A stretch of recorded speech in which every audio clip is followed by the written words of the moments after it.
Disciplined stoners. What's your discipline? You a stoner? That's cool. So are we. I'm high a lot. It's weird to finally say that with pride. I'm high a lot. Being high has helped me with my anxiety. It's helped my social skills. Love and light. Welcome to Disciplined Stoners Podcast with your host, Ellevan. And my name is Winnie. And we are the gateway drug to mindfulness. Amen. And welcome back to another episode of Disciplined Stoners. I'm your host, Ellevan. My name is Winnie. And we are the gateway drug to mindfulness. And today, I'm so happy to finally be doing this. I know, this is wild. We have a collaborator of mine, one of my longest relationships in production, and a fascinating guy. He's a rock climber. He gave us syrup. He's played many stages with me. And he's just one hell of a handsome devil. Please put your hands together for Stephen Future Magic Edwards, ladies and gentlemen. Hey. And I say put your hands together, not your joints up, even though I'm going to roll up, but you don't smoke weed. I don't smoke weed. So no, I do not. This is our first guest that doesn't smoke weed, but we're still going to smoke weed, so get your joints going. I don't know if it's our first guest that doesn't smoke weed, but right, I guess. I think actually second, maybe, if you were saying there was like a CEO. Yeah, there was one other, but like basically he was still in the weed business. No, there was a couple that haven't, but it's okay. We smoke weed, and we don't judge people for not smoking weed. That's right. We fuck with any types of your dope like Stefan. How you doing, bro? Doing really, really good right now. Thanks. Yeah. Oh yeah, so you don't fuck with weed, but you are no. I eat mushrooms. Yeah. Yeah, you're not shy to plants. No, not at all. You are still one with the plants. And I liked like organic tobacco, to be honest with you. So like, sick. I'm not even against burning down plant matter and inhaling it. It's just that the chemical THC and me do not agree. Unintentional rhyme. Whoa! And I'm the MC. He's the MC. We all let it breathe. Okay, I got to turn this down. But how has that been? Tell us a bit about yourself and this journey into mushrooms that recently you found. I think that's fascinating right off top, no? Yeah.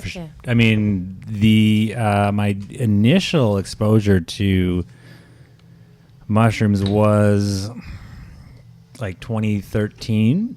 And that was more like in like a recreational kind of, at music festivals, here, eat some mushrooms, right?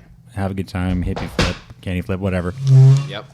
But my actual like spiritual, I guess would be the best way to put it, or sort of like more intentional, like medicinally, mindful, intentionally, more like from like a microdosing perspective, was reintroduced by you guys. Yes. When I mean, if you want to like take it back to the exact moment, it was back when I was here in June, and you were like, "You want to microdose mushrooms?"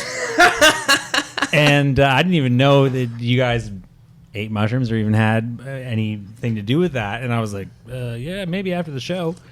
And then I think I ate like half a bar of those chocolates you guys had, and ended up talking to some girl in Brazil, just randomly. I can't even remember. From Brazil? She may not have been real, to be honest with you, at that point in the entire. But the long story short, you have a good brain for them. The nice thing about the chocolate that you guys gave to me, Alchemy Gold. Shout out. Exactly. Shout out if you guys might want to give any shout outs to the sponsor. Is that before, in Canada especially, now mushrooms, psilocybin has become a legal substance. You can purchase products that I'm popping way too many peas. I'm Mr. Pea Popper over here. Should we get you a filter? Yeah. Where's the pop filter at? Shit. Can you turn my headphones down at all?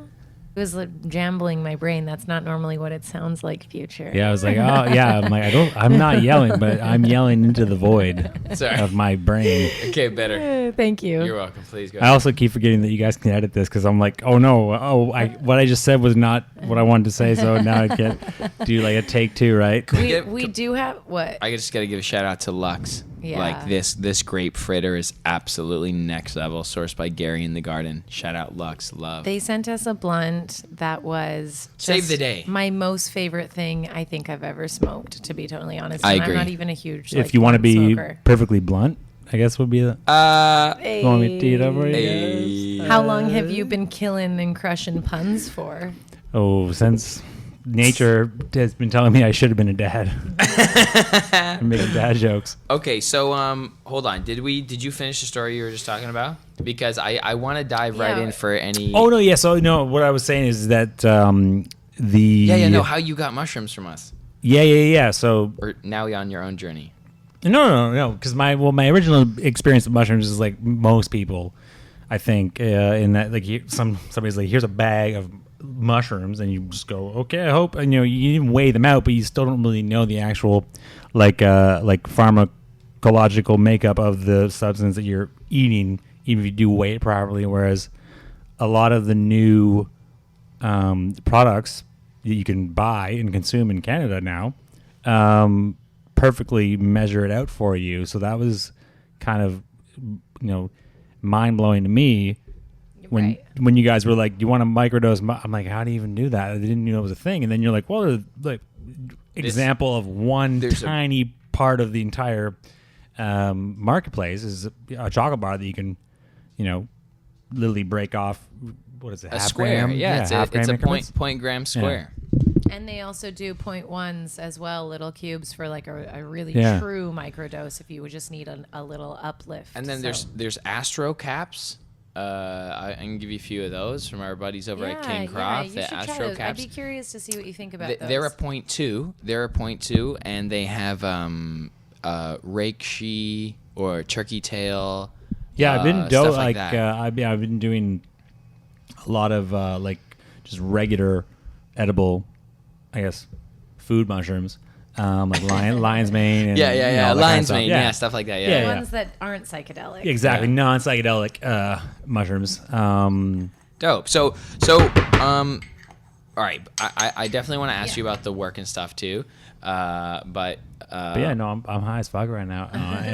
but let's put that out there. I think I'm on maybe 3 grams at this point. Yeah, no, definitely. So now that I've announced it, I feel much better about it. Yeah, good, and I love that. We want to encourage that type of honesty. And we haven't really finished the story. So you started microdosing. Yes. Oh, yes. So yeah. You guys reintroduced me to mushrooms. I hadn't done them for a long time. Yeah. At that point, and then not only did you expose me to, or re-expose me to psilocybin, but then you showed me that apparently in Canada now we can buy all these amazing products.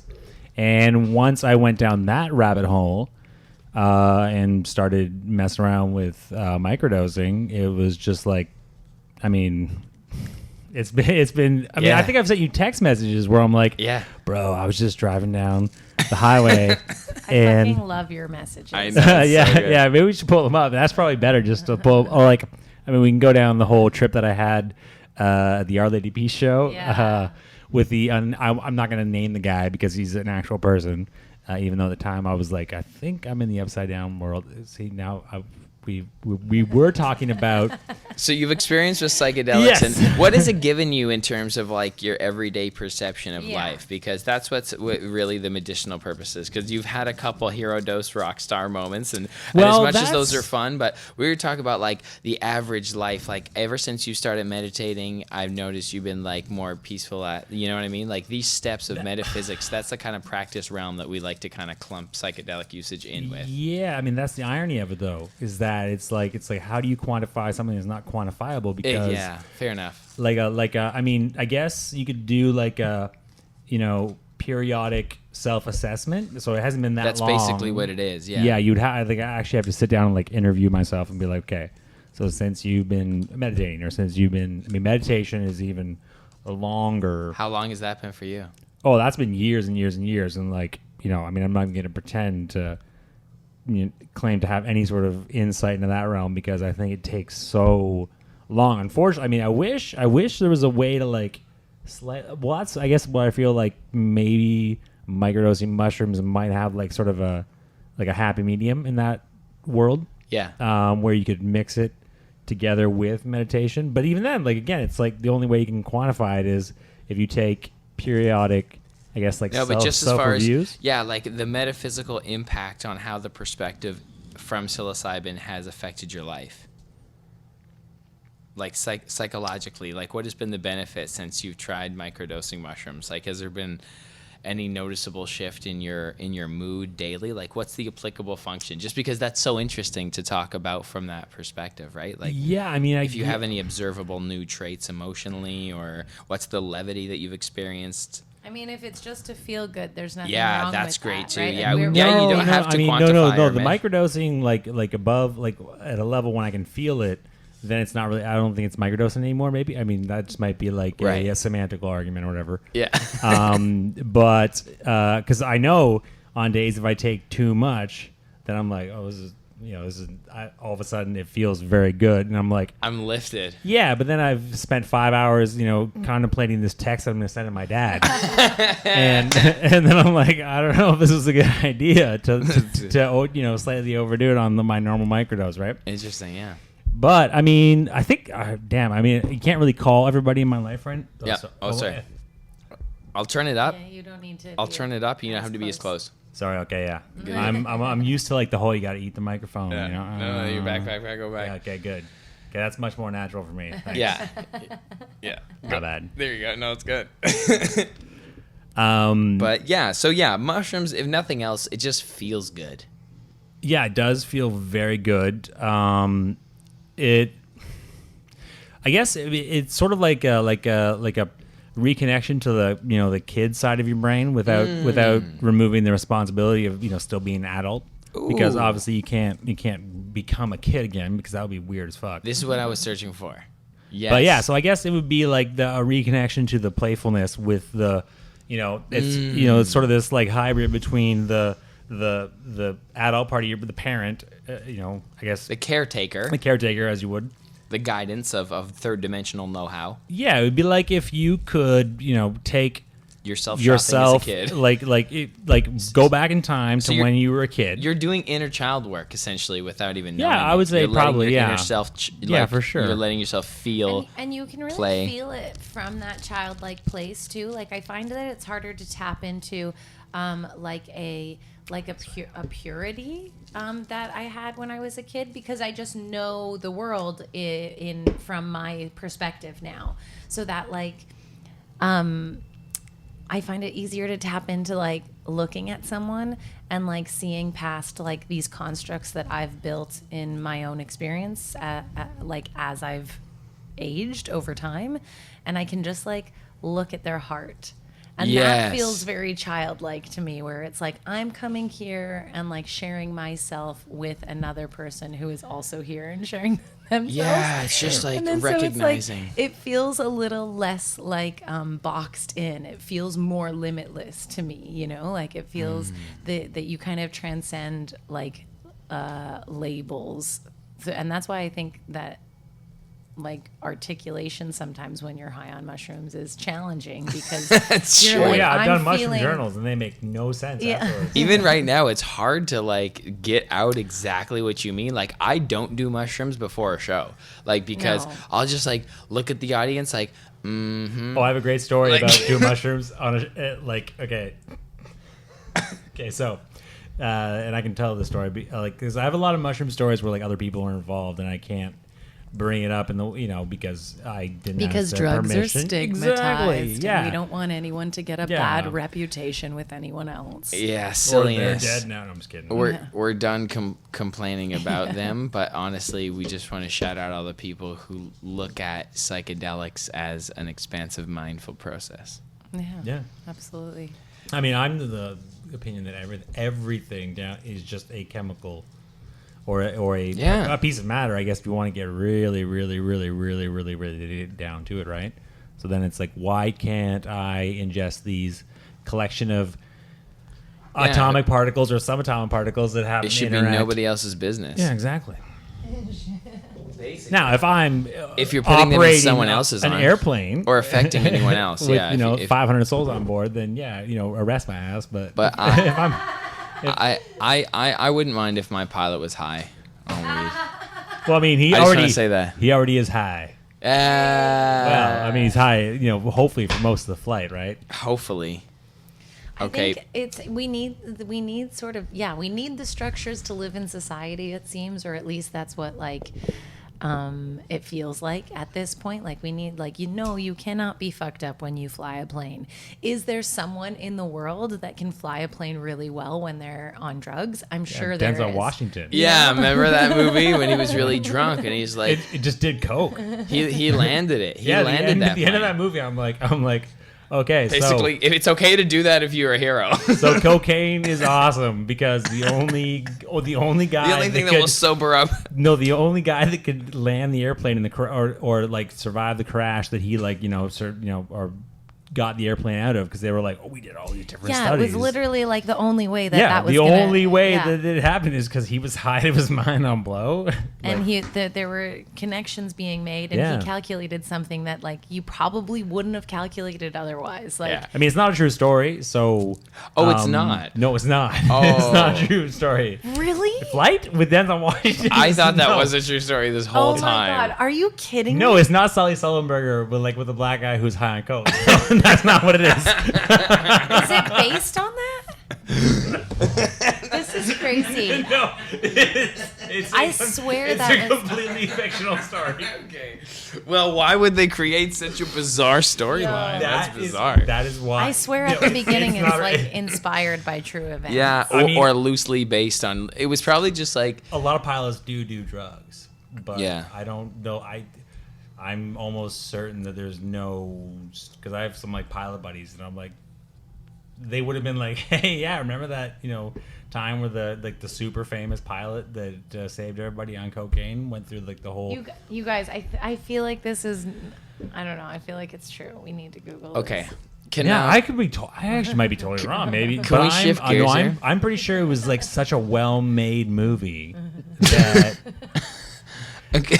and it explored addiction and sort of like the Because he couldn't stop drinking. Well, I know, and actually the point that you brought up earlier about how it's like some people should be high, like that's a difficulty we have with substances. It's like That's true. Like my dad would be like, man, I can drive drunk because He's a hardy man. Delete that part about my dad, but old school is fine. Old Older school fine. parents, older people might be like, I can drive drunk because I've had more practice than you. Actually, my dad wouldn't care. Yeah, he wouldn't care. So we've been creating together for like almost a decade. And this started when you came home one night. Do you want to tell the story? Why don't you tell the story? I guess, You're the guest. Because I was also the... You were the person from the perspective that's most unique to hear it from. Yeah, and I guess I was the sober one in this moment because I just come home from work. I was drunk as fuck, yeah. Everybody was wasted on their fucking minds. Totally drunk. Yeah, oh yeah, for sure. And Like years ago yeah, with Evan McCaddy. Evan McCaddy, a member of my band, said, hey, you want to go to my buddy's place? Because remember, we did that big Steam Whistle show. Okay, cool. And we went to Steam Whistle, and then this is the other side of it. yeah. So you guys, I mean, I'm sure you guys have told the story of how you've met on the podcast before. Yeah. Yeah. So, but yeah, is all three of us never talked about how like when this motherfucker and I met. Yeah. I think so. Like that, I remember Legendary the first So it was time. probably like every time we retold it, we're hammering. I'm going, this guy's fucking really good at rapping. This guy gonna make him beats. Yeah. So tell us, you got off work that night, and you came home, and just for context, he lived in like the party spot. Like Yeah. the home that was always throwing orgies Yeah, and I parties. it was an unbelievable house, and I'm so glad that I lived there because, at that point in my life, I needed to be around creative, awesome, very interesting, cool people, and I needed to be. I just went through like a really bad breakup, and then a bunch of other shit was going on. So yeah, it was exactly where I needed to be. Dope. But one of the, I guess, like double-edged sword downside kind of aspects of it was that. Back up from the mic a bit. Good? Yeah. Yeah, this microphone is hard to deal with because. No, just go ahead. Can Talk you to can you just turn me up a little bit then? Just turn me up in my headphones to quote a very famous. How's that? Yeah, that's good. Yeah, perfect. Yeah, okay, cool. Yeah. So amazing place. One of the downsides of living in a very awesome place was that when, I'd be working because I was a bartender for a very long time, obviously. Or not obviously. I mean, obviously to you guys because you guys know me from that part. Yeah. But yeah. Great cocktails. You're a great cocktail maker too. Did we say that? Yeah, he's a great bartender. Yeah. Yeah, I love making cocktails. and love bartending, but that's, a whole nother thing to rabbit hole to go down. Anyways, so living in this house was great and everything, but I work on weekends and I come home at fucking 2, 3 in the morning and just want to go to sleep. And so on this particular evening, I knew there was going to be a party, but I did not know it was going to be this level of a party. It was a Toronto house party in Bro, there was literally members of the Toronto symphony. There was I'm an opera singer. Oh, I'm a professional cellist, and oh, I'm a concert pianist. And they're Toronto's all famous jamming. for these type of house parties, and shit just pops off. And I remember getting there, and my bandmate Evan, Evan McCaddy. Evan McCaddy. At the time, he's like, man, we'll come through, we'll probably do some jams, and that was just the scenario I felt so comfortable with at the time, and it's been a minute, and then he just starts going, and then it's just building on. Someone grabs a guitar, someone gets on the piano, someone starts doing vocals, someone goes mariachi, someone grabs another guitar, someone plugs in a bass, and before you know it, the whole living room is one big fucking giant band, and then your boy who started the jam with instruments, I start doing my MC thing where I start freestyling and talking about people around the crowd and getting reactions.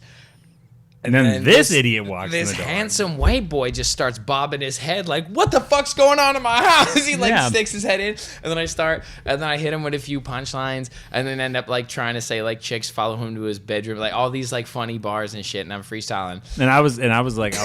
I was so tired when I walked in the door, and then as soon as he started rapping, I'm like, who the fuck is it?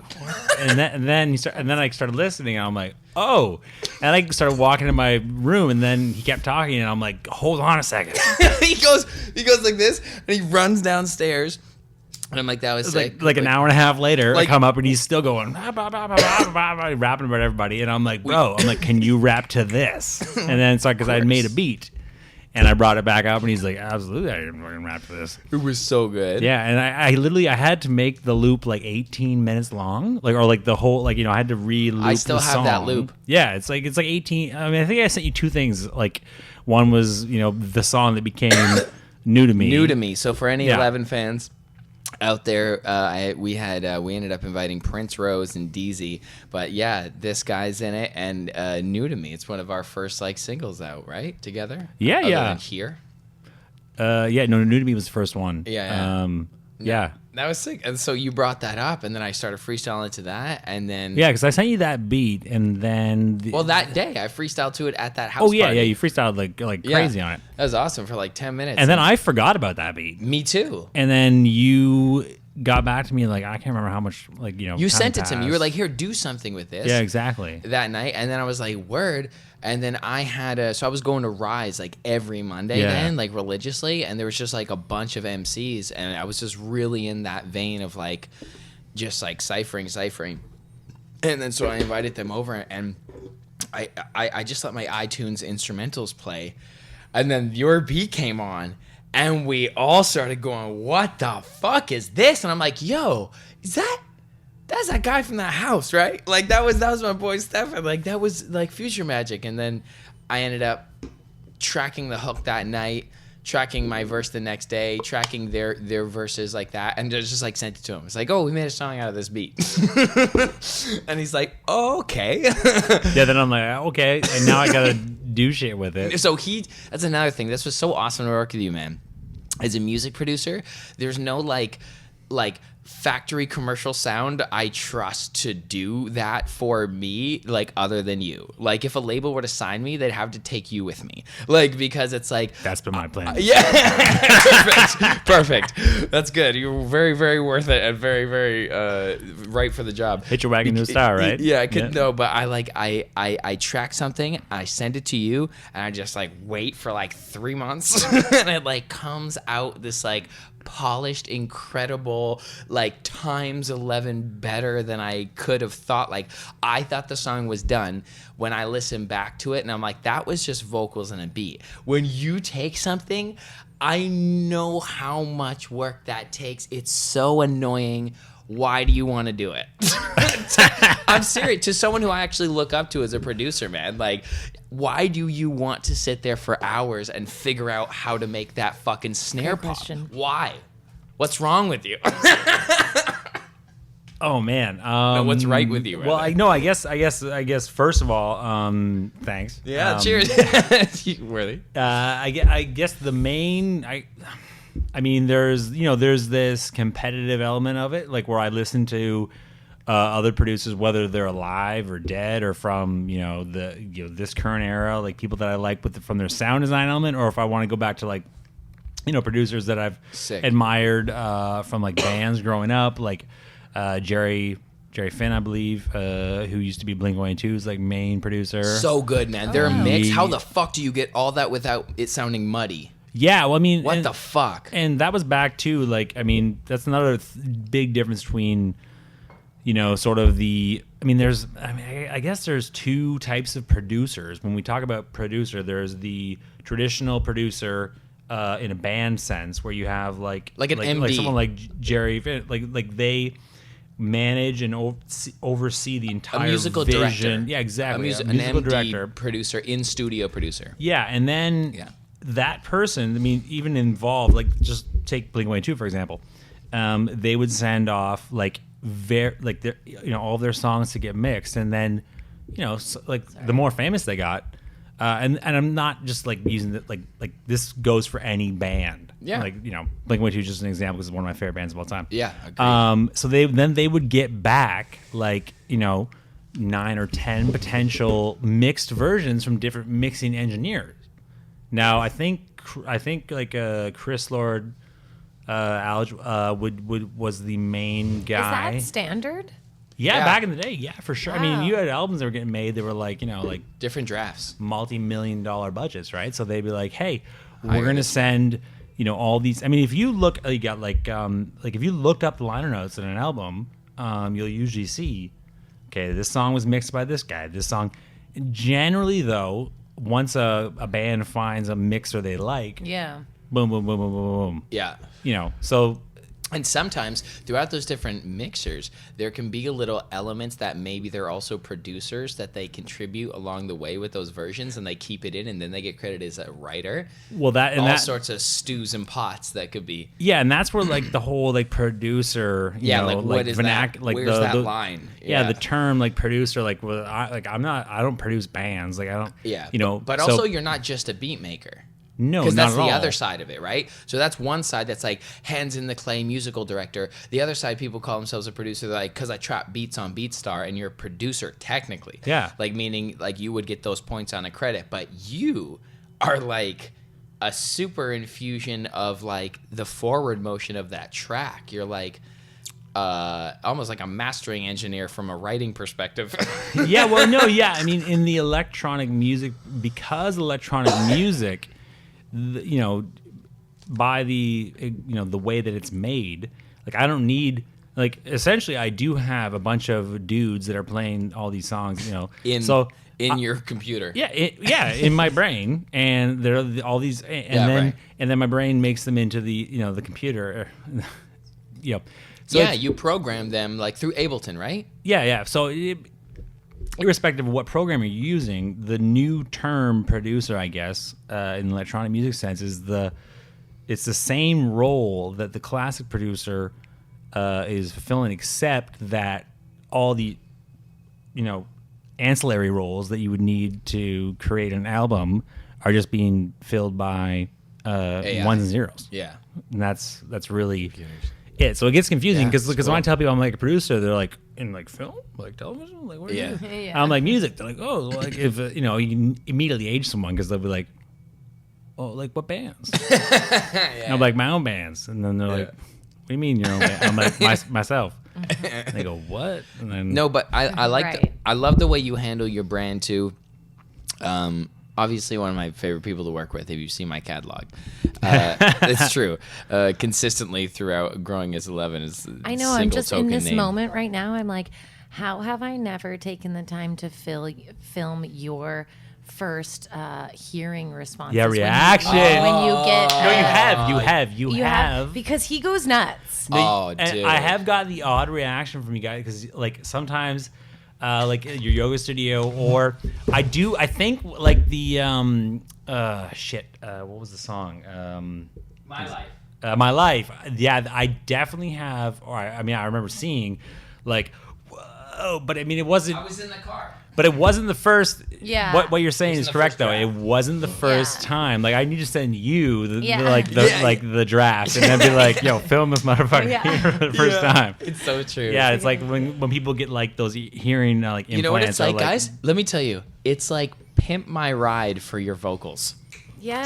There You know we go, when yeah. you get your car back, you're like, lime green on a motherfucker with the tint and the TV in the back. Oh shit! Like it's like when I hear what he's done with like dropouts, like cuts of the beat, the way he's elevated my vocals and like brought a whole sonic like textural EQ to them, like things that like, especially throughout my journey of being like engineer producer myself, things that I've been like shy to understand how to do. Well, it's been a lot more fun though as you've gone down that journey. I can be like, I can tell you something and you go, oh yeah, no problem. I understand what you're like. Now you know what I'm saying, right? Totally. Like I'm looking for that next step. Whereas now. back in the day, I'd be like, do this thing to this, and you'd be like, all right, hold on, I have to go. Like I have to go learn what that means. Yeah, exactly. To get back to you to even talk on that same level, which is so good. So thank you for your patience. Yeah, no. Okay. But it's been really good to learn in that position. That's how I learn. I mean, anybody can learn a skill. You can't, especially. Even when it comes to like music, I mean, obviously there is like an innate musical talent when it comes to like perfect pitch and just how somebody relates to musicianship. But this is always my argument when if people want to get super reductive when it comes to like when you just push buttons, and I'm like, well, a piano just put, and then they go, oh yeah, but you have to actually play the piano. And then I go, well, who built the piano? Blah blah blah. And then so like really the only people that can like are like, okay, I sing because that is. I mean, and even then you're like, well, you didn't make your voice, your parents made your voice. Blah, blah, blah, blah, blah. And the stress that your mom was under was yada yada. I'll get into like rabbit holes of semantics and talking about our awareness, our reality, and ourself with Stefan for like hours on end. My point is, it's all bullshit. Like it's so like free will is an illusion, and I think also though people just will always like. The older generations will always bust the younger generation's balls for having it easier, because ultimately we do. We have access to more tools. Like everything that we have right now is actually like easier than what our parents went through. What they're forgetting though, and that generation is forgetting, is that that's what they wanted. like every generation wants to leave. Right. Generally speaking, wants to leave the space better, easier for people with more tools, all of that. So it's like hilarious to me when someone tries to reduce an art to absolutely the reflection of the time.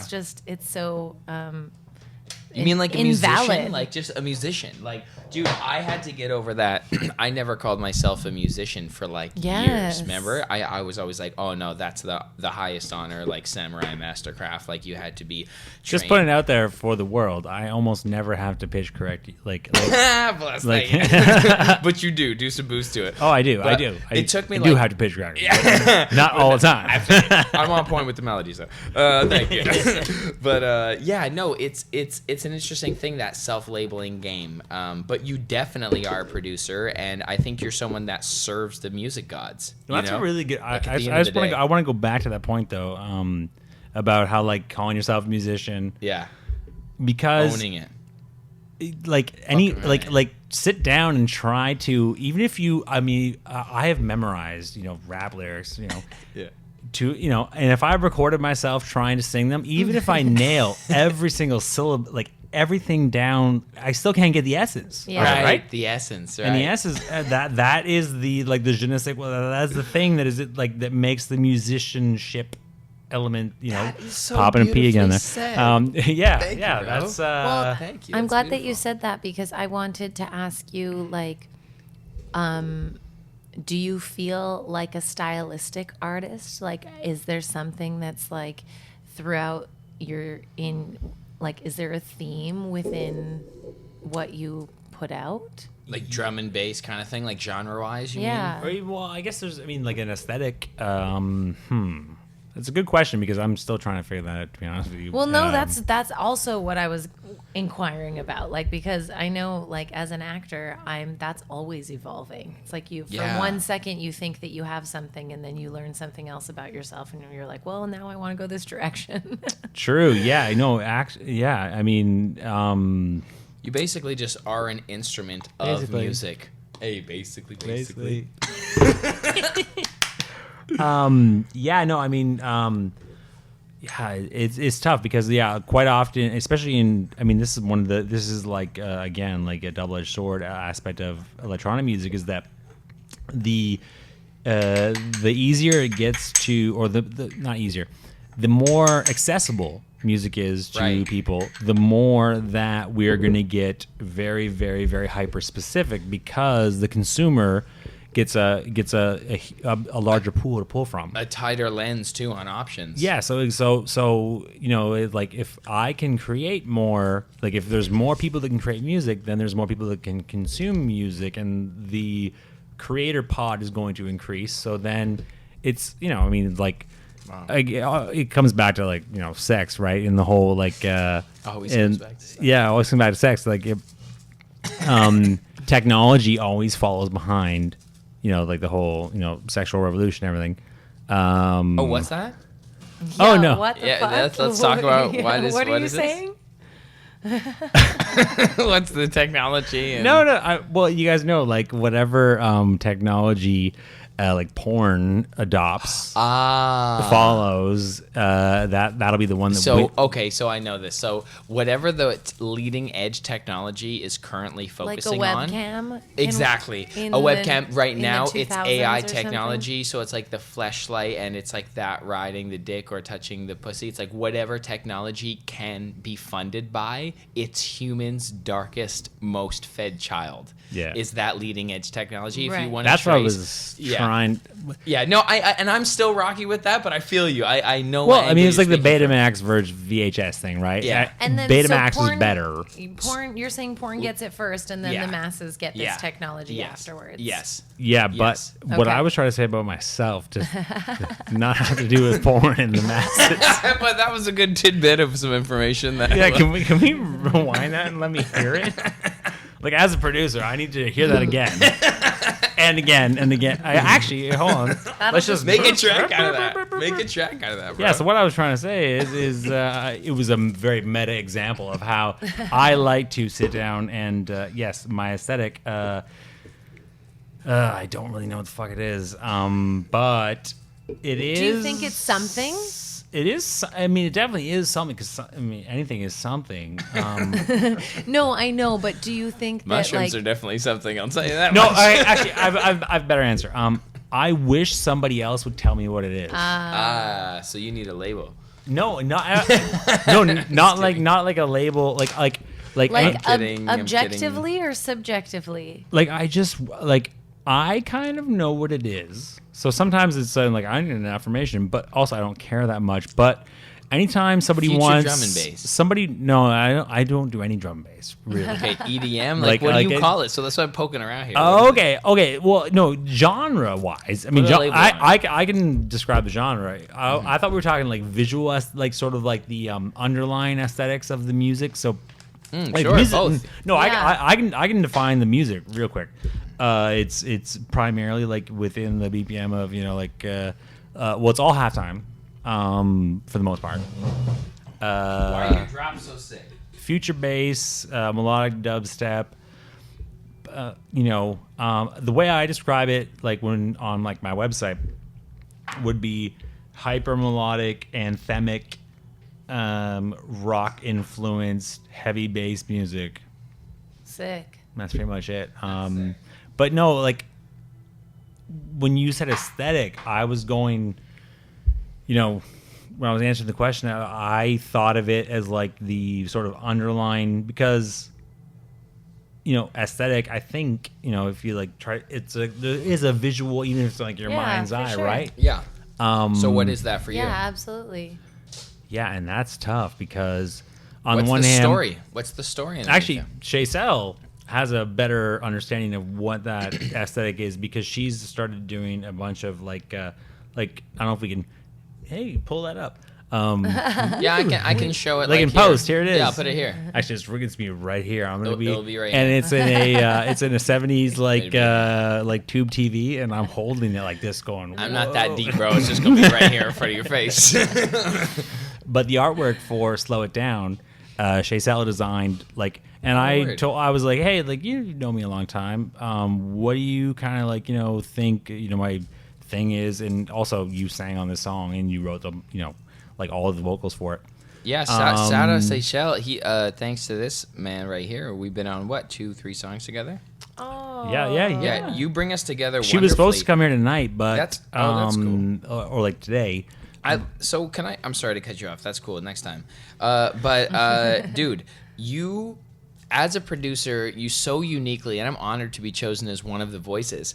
The who you work with in the sound, it is speaking from a central point of observation. There's something that connects you to the verses I write, the way Seychelles sings. You also work with another guy who has an awesome voice. He's more like a rock singing, maybe. You're like more of a singer. Josh is his real name, but Robert Vox would be his Super cool. Shout out hey Josh, I'm still fucking waiting for those vocals. Let's go, Josh. Yeah, Let's go, Josh. Me and Nukage are waiting. Okay, so peer pressure. And you work with like you brought me together with some other great producers, Prism. Like you have kind of like this. Hey, shout out Prism, Jarrell. What's up? Yeah, man. And another great people met because you, Sam. Just like so, but you not only track the type of person, but like the way that you make my verses speak for your songs, and you tap into my creativity and Seychelles, and like you mix it all together from a central point of you, and we all feel that, and we're all so on board for it. And it's like it's a major trust that like you're gonna make it sound the best, but it's also the fact that you're like telling this story. You're like, when I get a beat from you, it's like I may have fun and go nuts and go freestyle, but it's like, yo, I gotta cut. I gotta break the ice. Like I gotta like fucking like I feel the good pressure, that almost competitive sense, like we're on the same team, but it's like we're these motherfuckers, like they're gonna know like when it's like this Ellevan and Future Magic track. It's like you come with this serious poise, as wacky and fun as the beat as it may be. Sometimes it's obviously real dark, melodic, and serious with the piano and sad, and we can get into that too. But like you have this central point of power, and I think that's your brand vision. That's like that's why it knocks at the clubs. That's why it made sense that you booked, who was it for our Muskoka show? Gray. That's why it makes sense why you're like, when you ask why is Ellevan rapping next to Common or Eminem or Kanye West on this playlist, because he's saying some shit that you can take home to the fucking bank. Like for real, that message is real. Like same with you. Like why are you playing next to these like awesome great people? Because you're not fucking around. Like you're not only putting in the 40 hours on your laptop in your bedroom making it sound like world class, but there's an element to the songs and the productions that you put forward that's like really sends people on an emotional, self-aware journey, or at least some sort of great storytelling element. So that. Yeah, this is why you're the vocalist. Okay, I have a question. Just I will say one quick thing about that, because I held on one word throughout that whole thing when you were like, you're doing it like when you say you, and I know you're talking about me. So when I imagine the you in that context, I am essentially making music for me when I was like 14 years old, at my first like post-hardcore, like pop punk, like I mean, a joke I have with friends that know me really well. I'm like, obviously, and so I can tell it to you guys. Yeah. But is also that all of our new friends? Yeah, and all in the entire world to hear the secrets out. When people are like, "Well, what kind of music are you trying to make?" I'm like, just trying to remake my version of Taking Back Sunday's "Make Damn Sure," the fucking first time that I heard it ever. And like when you look at all my music and you sort of view it through that, I mean, all the keys, like that, or either like Hands Down by Dashboard Confessional. So yeah, so I mean, it makes a lot of sense. So I'm usually playing for me, in high school, I guess, at that point, or even actually university. That's sick, dude. But yeah, I can tell you the first time I ever I heard that song, Make damn sure. And I remember, it lit me. What was that perfect moment of being? It gave you something. It lit God up inside of you. Yeah, it was second year university. My brother and I had, actually no, it was second year. So then it would have been me and Blaze. Yeah, shout out Blaze. Shout out Blaze. Yeah, Blaze. yeah. He's still around Blaze. He's Dutch. Hey! Hoe gaat het met jou, Blaze? What's going on, Blaze? Yeah, Blaze Van Eyck, shout out. I can do the whole name because he's Dutch as fuck. This is when Wilhelminus is born in Zwolle. We are Countrymen. of the people of Holland. Yeah, if you ain't Dutch, ain't much, right, motherfucker? That's right. Gotta make sure that you No, guys- that's not true. Dutch people love other people. I know, they are the nicest to go around and say, hey, I like your country. It's good to be here. What do you have, a cold beer? Do you have a cold beer right now on tap? Winnie's Uncle Ben just says that. That was very, very good. Dude, and you Thanks, know what's man. crazy? He's always been good at accents, but like the Dutch took him it took him like 14 years to That's get a good hard at this. accent to do. Yeah. Oh, yeah. That's a very hard Yeah. accent, but as soon as you start talking, I'm like, I know exactly who that guy is. Yeah. Yeah. It's cold beer. Yeah. You gotta talk like you have a golf ball in the back of your tongue. Okay, do you find it easy or hard to finish songs? Hey, Ralph, what's up? to let him go, because you know how every artist, it's kind of never done. Like technically, we could sit with a mix for the rest of our life and fiddle with it, Absolutely, yeah. just like a painter, an artist. Yeah, so it's never easy to finish a song, but I have criteria for when it's like either delete and scrap for parts, or you know what, maybe this thing needs to. Usually, what'll happen, especially like with COVID, I mean, sort of paradoxically. I gotta take a sip of beer here because I'm getting so cotton mouth right now. Yeah. You're probably getting an Association association buzz. I was waiting for that. I fucking laughed so hard when you said that. I was in the bathroom and I heard that, and I was Stefan's like, "That's dad so said, good." Yeah, "Whoa, shout out be K-Dog. Careful, son. You might get on association buzz." Yeah, my dad doesn't know what a podcast is, so yeah.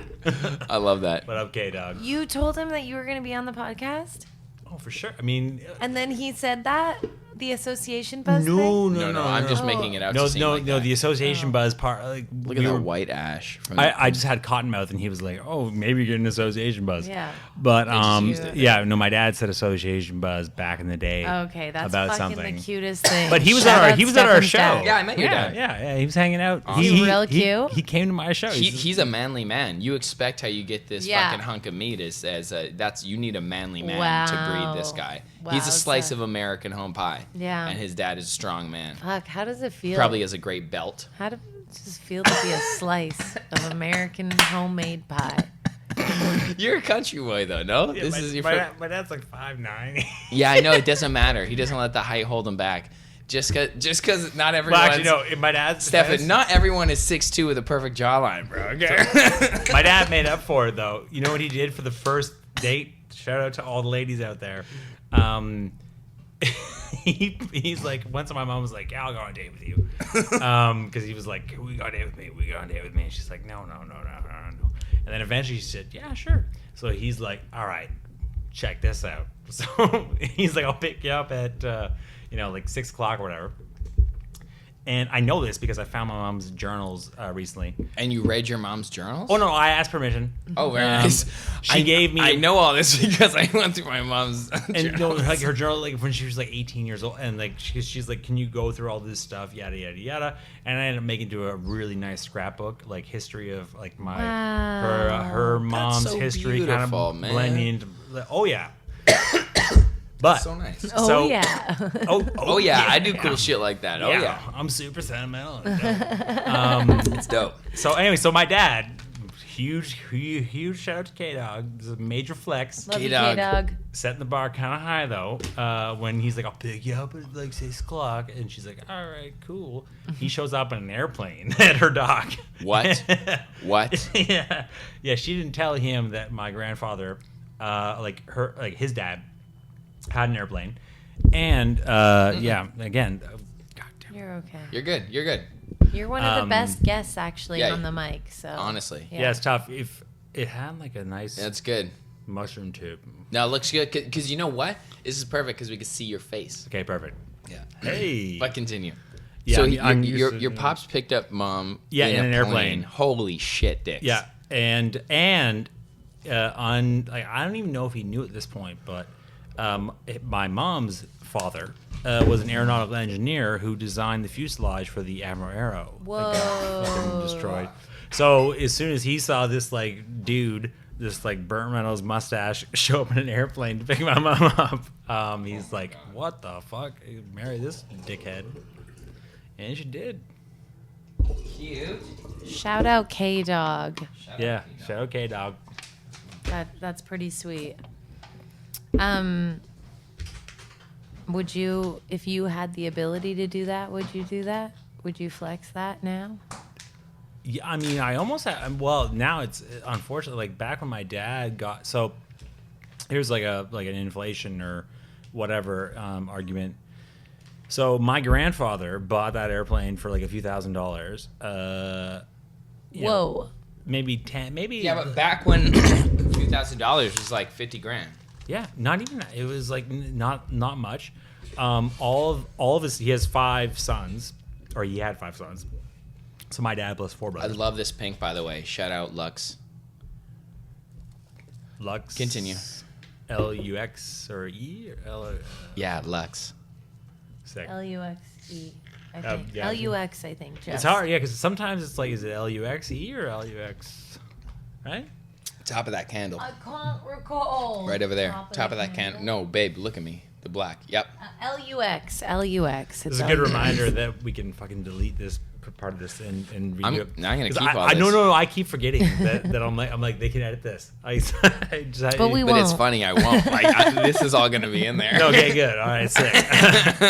We try not to edit as much Anything. as possible. No, that's good. Because like I'm really fighting that story right now. Where I I'm appreciate like, that. This is my human face. This is what I look like. You guys need to get on board with real people. Oh, you Yeah. should tell Madonna that because she's losing that battle hard. Yeah, and Personally. it's not like ultimately. And people can yes, say whatever the fuck they want, man. Like, we're not into cancel culture. Like, we're No, not, I mean we like just with don't the feed filter that. battle. Like some people get in. I mean, Oh, yeah, I know. like That's- I mean, it's like filters have become this like more. It's like a cheaper form of plastic surgery. plastic surgery and anybody that might have that, like, you know, you can lead. It's weird because Are you talking about with AI, like on video and stuff? Well, no, because like filters or yes, also the AI form of it. And I was speaking when he was talking about being an actor. I mean, you can, like, depending on the budget of the film you're in, right? I've You can heard put of cocaine. I have heard of films where they're like, yeah, we have a $2 million budget set aside to do retouching Oh, yeah. for, you know, lead act And there's- so and so. like Oh, yeah. filters. Like AI. in Christmas by Chance, there was definitely like a filter on me. Like it wasn't crazy. Like you can see, you know, some of my creases and stuff. But like the camera, as the camera was filming, there was like a type of filter that softened up my face essentially. And then just like coloring, like from And color- film yeah. forever, like that was the first filter, just like coloring something. Yeah. You know, it's like how far has audio production come to the point where if your average vocal doesn't have pitch correction on it, you won't you won't listen to it because you're so used to having that sonically locked into that A440 grid that literally your brain is like has this threshold of like, this is professional or not, because it sounds more robotic because we've snapped into like that perfection. Same with cover shots for magazines. Same with when we got our photos done by Sam. You don't get the raw photos from a photographer. You get the edited ones because it looks what we perceive more beauty. It's part of consciousness trying to become better, trying to look younger, which means you can procreate more. That's like what it's doing. It's our little like consciousness going, stay alive. I'm still youthful. Put semen inside of me. This is like what the fuck that is. Like it's not even as offensive as it comes off. It's not even as vain. It's deep, deep needing to still want to be alive.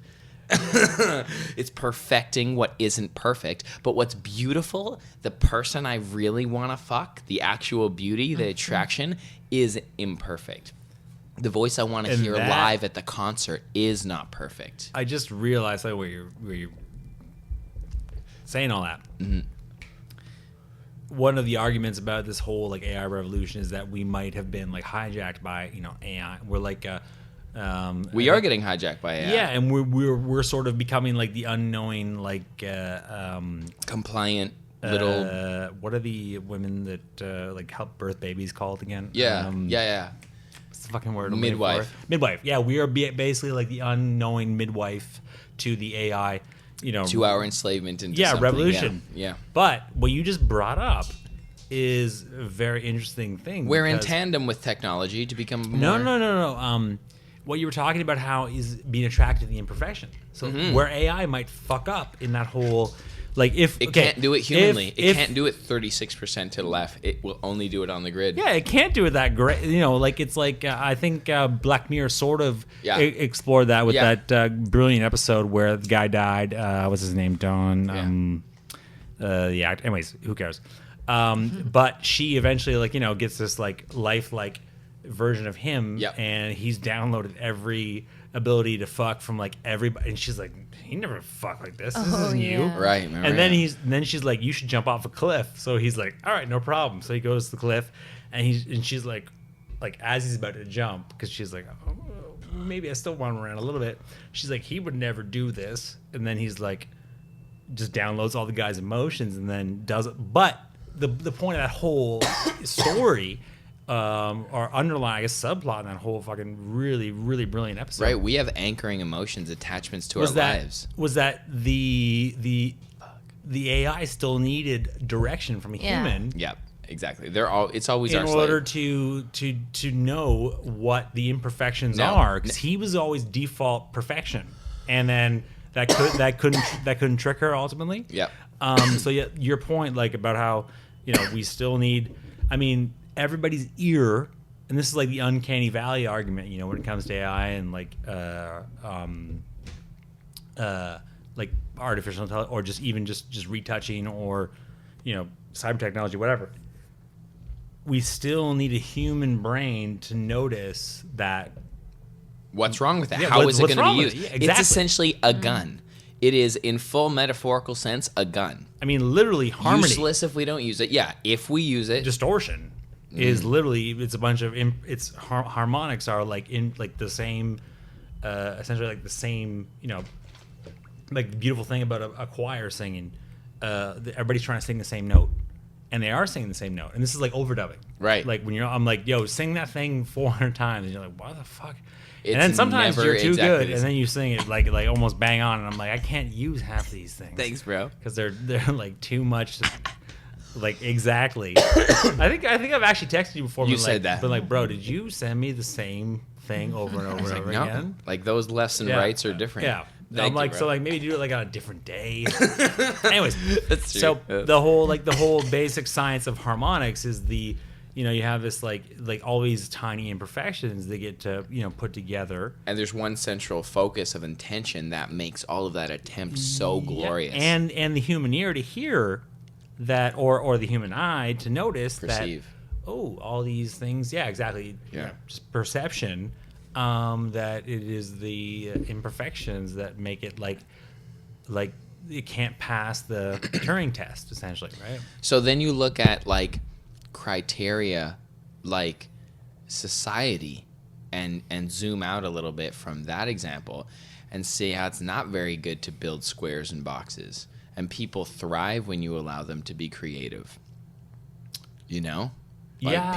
People it's an interesting, when you say words like distortion and harmony, you're talking about music and sonics, but I'm processing that as visual, or the idea of distorted ego identity, of the idea of distorted self identity, the idea of distorted reality in harmony with reality. Distorted perceptions, inwards and outwards.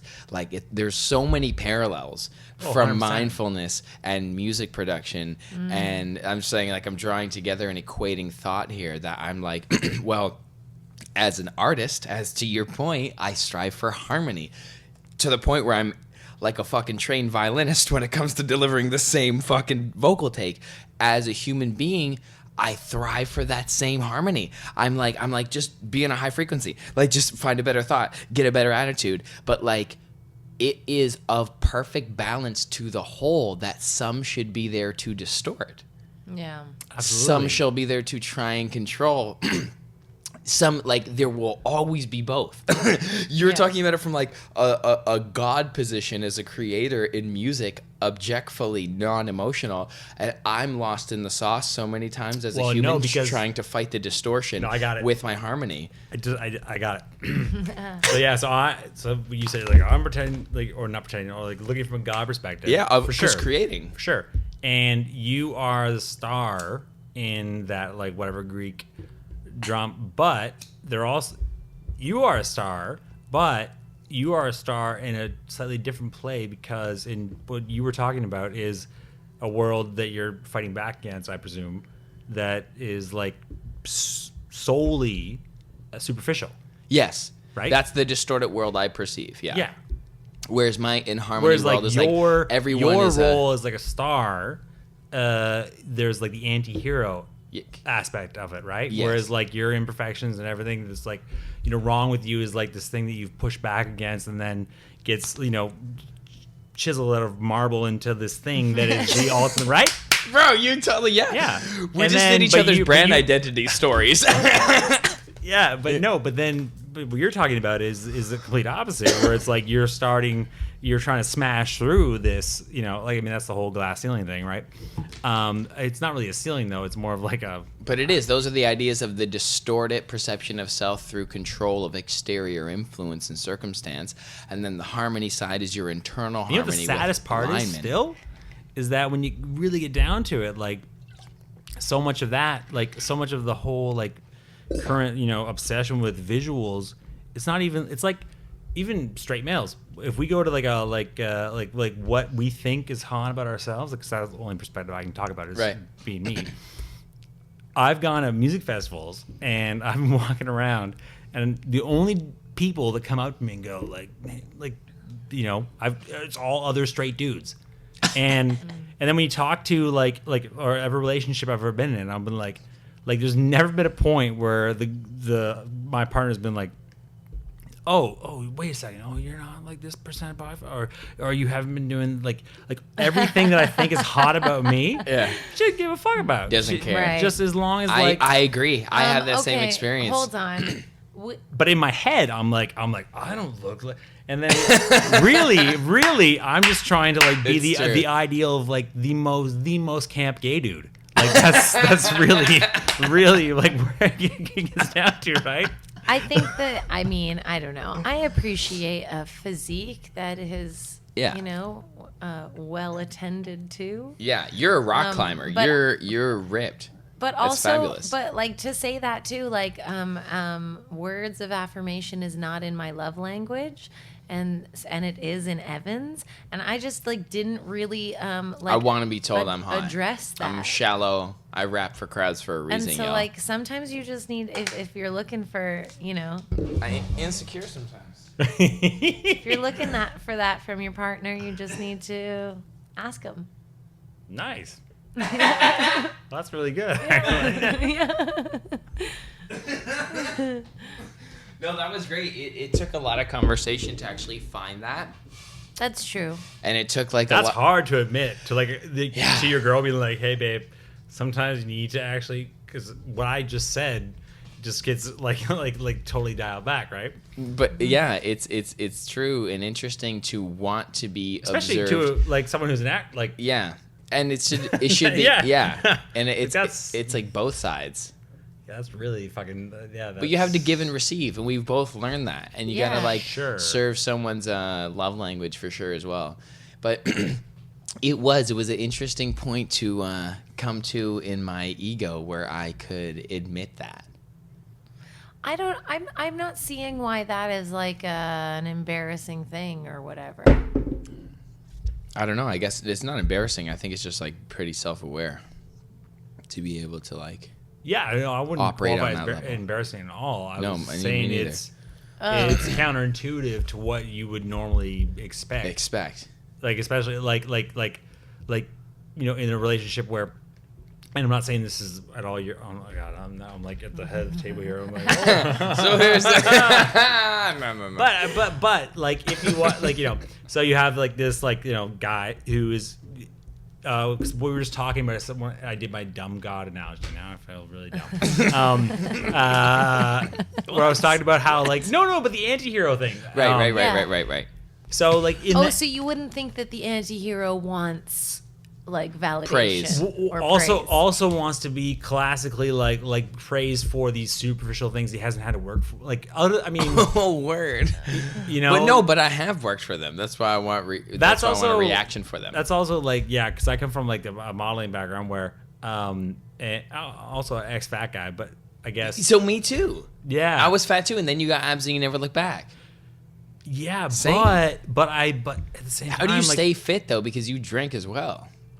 Well, no, I go through periods of drinking. So you don't. But when you were a bartender, when we met, you were still fit no, and I you was still bloated. drink a lot. Oh no, I was soft as fuck. See, this is the male on male noticing. I get That's true. 100%. We bro out heavy. Because bro, what you are telling me about myself right now is what I noticed. Or sorry, actually no, it even goes worse than that. Deeper. Yeah. Because you're like, bro, you looked really good. Yeah. But to my own personal self, I'm like, no, I was fucking bloated and fat and disgusting as fuck. But you were still ripped because that's the type of person you are. So No. I get that too. Like, I think I'm bloated right now, but if I take my shirt off, there's still six pack. So it's like, I get it that you're always harder on yourself. But like I'm saying, as a person, you were still fit, but you were drinking all the time. Well, there's a nice bit of science when it comes to fat cells that if you can get them to be empty for 9 years, then they will catabolize themselves permanently and Yes. not exist anymore. Yes. What? Fasting. Yeah, That's it's like resetting the whole your set point. So, Yes. luckily for me, I've been when I say, oh, I'm an ex-fat kid. Yeah, okay, I was an ex-fat kid back when I was, I guess Teenager. Same. And then it did take me a long time to. Like, by the time you were 18, you had abs? No, God no. I did. No, so Congrats. Yeah. no. So no. What my point is about where Congrats to you. Thank you. So through my 20s, I did learn. I mean, I went down a whole bunch of different rabbit holes and learned about eating and learned about. I guess what I'm ultimately trying to say is that if I could give one piece of advice because I hate talking about nutrition because I think that everybody's It's different. genetic, the psychosocial Absolutely. aspect. Yeah. There's The way you react to stress, it's just so many things. I'll give you a great example. I got back from this trip and I was so stressed out. I fucking as soon as I got back to my hotel, I ate this gigantic meal and I knew it was gonna be great. And I went to sleep. From room service? Yeah, and Because you just did a show in Thunder Bay? But if you just looked at it on paper, I probably overate maybe in terms of my energy expenditure. If I want to break down carbohydrates, fat, yada. Mm-hmm. And also, I'm just eating this You also notice that Stefan's a bit of a genius. no, slightly above Slightly average, autistic, normal IQ. brilliant level thinking. But the best bit of advice I've ever we heard. did that last night too. We ate 3 times the meals.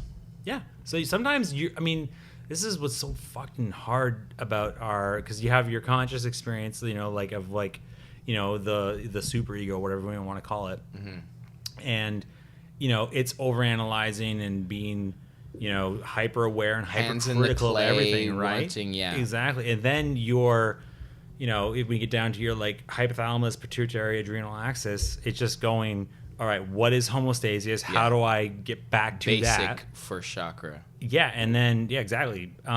So your superego is sending all this information down, and it's just going. And in a society that hyper focuses on 420, Yes. everything has a label when it comes to food, right? So food is so stressful for everybody. Emotional. It's so there's like identity. I'm a vegan. I'm a paleo Meat guy. eater. I'm a meat eater. I'm a fucking You have to this, I'm a identify fucking through that. these fucking labels. Yeah, if I dial back my whole life, the most like shredded, like handsome, like normal looking people I've ever met were like, I don't give a fuck what I eat. I just like don't eat too much. You know, there's this like great maxim from Chinese medicine that is sometimes it is better to eat the wrong food with the right mind than it is to eat the right food with the wrong mind. That's right. That's so right. We listen to Abraham Hicks. You hear I sample them in my music a lot. And that's what they say. They're out for dinner with this supermodel, and everyone else was like, nah, I'm going to pass on dessert because they were all like overweight. And this one like banging thin model, she's like, fuck it. I'll have 3 of this cake. And she's like, what's your deal? Like, because she like made a joke. She's like, guys, I hate this woman. And she's like, we can't be friends, right? And she's like, I just have a good relationship with food. I'm its friend. And that's like, that just hits so deep because ever since I got fit, I just looked at food mentally as fuel. So if you use it by that guide, sometimes I'm a high fuck and I want a bag of Cheetos, but that's like jerking off. And I know that's jerking off. I know that's just like prostitution of myself for stimulus, and it's all brain and mental. But when I eat lunch, I'm like, hey, what do you need? Like, what do we got to get you? And if you just use that lens, then you're basically in harmony with like what it is. It's like a medicine, a tool, a function for fuel. Because I think a lot of overeating comes from what you're saying. Rhyme. Come on, it doesn't stop. Comes from shout out 420 vegan, by the way. Oh Jason. yeah, I was just picking it up because it had a bunch of labels. But I'm saying like a lot of overeating comes from the function of food. Being hyper available, hyper palatable, and marketed like when I get a bag of Lay's, I'm getting yellow. I'm getting Marc Messier. I'm getting also the word Lay's. Lay's. I'm getting a salty treat. I'm getting ultimately like fried potatoes. No, you're not. No, so you're blessed. Are you like? I love potato chips. Like that's my fucking choice. I mean, I like Chicago mix popcorn. Oh yeah, Chicago with the cheddar and the caramel. Yeah. But you can't do that every day. Nah, that's once not. a week. No, yeah. Maybe. Fuck, those are so good. That's I like once those a too. season. I like those more than I want to admit. Yeah. No, I mean they are the perfect. It is. It is. I mean, scientists have spent, and this is like where where my nerdiness has an appreciation for the food I'm eating. I'm going, I know why I can't stop. Yeah. Because they have put together. I mean, like on the plains of Africa, the 2 hardest things or 3, I guess, to find were I guess just get it down to one thing is dense calories. So we didn't want to, trade our expenditure. We wanted to keep in that positive energy balance, right? So fat is 9 calories per gram. Carbohydrates are 7. And then you add in the things that we need, like electrolytes, salt, also sugar. I mean, our brain can... Basically, I was gonna say it's sweet and salty. Yeah, it's exactly. salt and sugar. And the reason why, and so but not It's only both. is it salt and sugar, it's also carbohydrates, and it's the most popcorn. calorically dense things going kapow. And then you add in a little bit of like the dairy element, which has some like cross platform. But it's like opioid, like it hits like a lot of the pleasure centers. You're right? getting cheese all of a sudden. Now you're getting like this protein, remember, from cottage cheese, from cheddar, from grilled cheese, from all these cheese sources that you've had. Yeah, I agree. You just sit there as your house is burning down, fucking eating Chicago mix. Who cares? Well, we know So that I a have bunch an of people- interesting relationship with sweets in that regard because literally, like, I don't really talk about this very often, but I will be thinking about Chicago mix until the next time I can get it. I'm not going to actively go out and search it. But you're gonna for it, but manifest I'm it. going to be thinking about it until it comes into my experience because I just can't not anymore. You guys have talked me into the sweet and salty. I just feel it. I can almost taste it. I can almost have the full experience. I need the cheese to be more cheesy. Because yeah, I know because you're more of a salty guy and not a sweet guy. That's right. Yeah, I need more of the cheese on there. I think that they killed it with the amount of like crunchy caramel around the popcorn. Oh my God, it's It's so good, good. but like I'm often disappointed when I taste too much popcorn. as a couple, I heard a story. I'm not gonna say. That's why I don't fuck with Chicago mix, because they fucked up too many times and went all fucking skimpy on the cheese mix, and now you lost one customer, bitch. Well, dude, I should find you this guy that I just heard the story about recently that I can't mention his name. But they were like, this couple was telling me about how they love Chicago mix, but this dude would only fucking eat all the cheddar. Sorry, he would eat all the sugar. No, he would only eat all the caramel. Caramel, yes. Yeah, he would only eat all the caramel. Sugar side. Yeah, because they don't put enough cheddar on. No, but he would just only eat. You know what's happening? No, you know what's happening? No. On the sugar, you're getting both. That's what's happening. No, he was a weirdo. It was definitely it was weirder to eat the cheddar. So that's what he was doing. Because when the girl told me the story, I was like, that's fucking weird.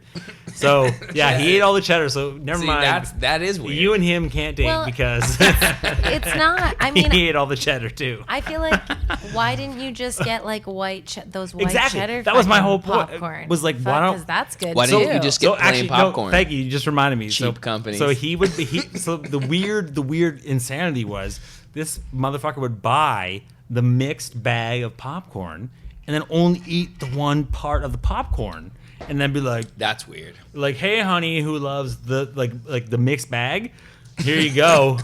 And she'd be like here's your side of the popcorn. Yeah. And then she'd be like, weird. She'd be like, why the fuck didn't you just buy regular, one kind of popcorn, eat that? I would like that. And obviously it was like a power move, and that's why they're divorced. But shit. They're better off. So, before we end up here, I gotta get what's this rock climbing cool thing you do? Rock climbing. This is a cool discipline that I wanted to talk about because I'm interested in it. And what's your relationship with this? The thing I love about rock climbing is because there's so many sports. I grew up being always behind the curve in terms of any sort of athletic gift. So and especially in a society like small town Northern Ontario where being good at hockey was very, very, very valued and praised. Yeah.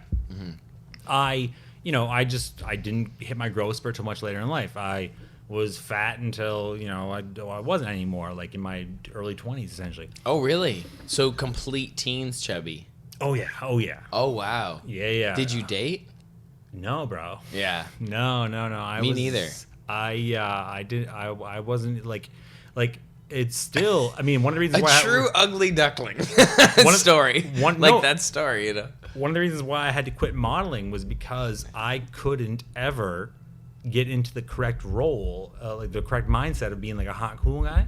Yeah. And that's what obviously they wanted me to be. Yeah. There's no modeling gig. It's true. There's no modeling gig where they're like, hey, be a weird dork. And we're paying you $1,000 to fucking be a weird dork on this, middle-aged romance novel.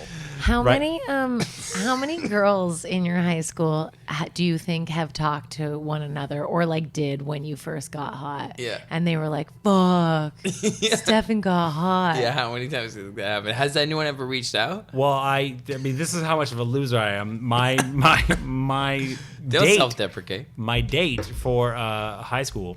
I'm not gonna mention her name. She's an amazing woman. But my prom date was a girl. Obviously a girl. Okay. But a girl who was as surprised as I was that I even asked her. And then, I don't... Was she hot? Oh, no, beautiful. Amazing. It was a smoke show. Smoke show. Beautiful. Amazing. Yeah. But I was like, oh, you want to... I'm like, you don't have a date. She was new to the school. And I just happened to Was she that hot Brazilian chick? No. She was she was not. I mean, doesn't matter what her ethnic. When did that happen though? When did you talk about a Brazilian American chick? Pie. Oh no, she. I mean, she. Yeah. Oh yeah. Remember that? That's not my life though. But when you're telling it this movie, it kind of sounds like I'm expecting. Did you have a friend that wouldn't poop at school? Nope, none of that. Did you end up meeting a girl who went to bang? Nope. I mean, that's such a funny part in a screenplay. Oh my god! But if you want screenplay moments, man, I have So many. Actually, you know what? From the prom night story, I actually have one. Did one of your friends say "suck me beautiful"? Sorry. Nope, but my nickname was Dry White Season because I was on Accutane for. Oh. No, it gets worse. And I was so into going to Much Music video dances that I was like I'll never miss one. So Did you have tight shirts? No. But, so I had so Accutane dries out your skin. Yeah. And it, thank God because it killed everything that was going on. But I was covered in dead skin cells. Didn't realize that when I went to a fucking Much Music video dance with a lot of black lights. So my face just glue. Oh. So like I was walking around like talking. Oh. Whoa. No. Oh yeah. And then I was dancing with a girl. Oh fuck. On the dance floor. Actually, wow. You should tell. Fuck it. So yeah. So the one girl that wanted to dance with like the Halloween mask, like what bright lights face dude, like touched me, and then I busted a nut on the dance floor. But thankfully I was wearing those like Blink-122 like long Dickies shorts. So hold on, what caused that? The girl dancing on you? Oh yeah, just like kapow. I mean, dude, she was right No. there. She was riding it. Thank you for being brave enough to share that. Yeah, because thank you. That was awesome. someone's gonna find this at some point that needs to just hear that is a thing that Oh, yeah. happens sometimes. just shout out little dudes. So if it happens to you and you're wearing shorts and you go to a school where you can't wear shoes in the dance and it lands on your sock, you got to run to the bathroom. First, you have to go, oh my God, I'm going to throw up. And pretend like you're on drugs or alcohol, even though I was straight edge at that point. And just bend over and go, I'm sorry, baby, because you don't want her to, you want it to think it's about something going on. You can't be like, I just busted a nut. Take it as a compliment, baby, because she's also in high school and is going to be weirded out by that, right? So just go, Good to know. Go, I'm going to throw up. Oh, fuck. And then run to the bathroom.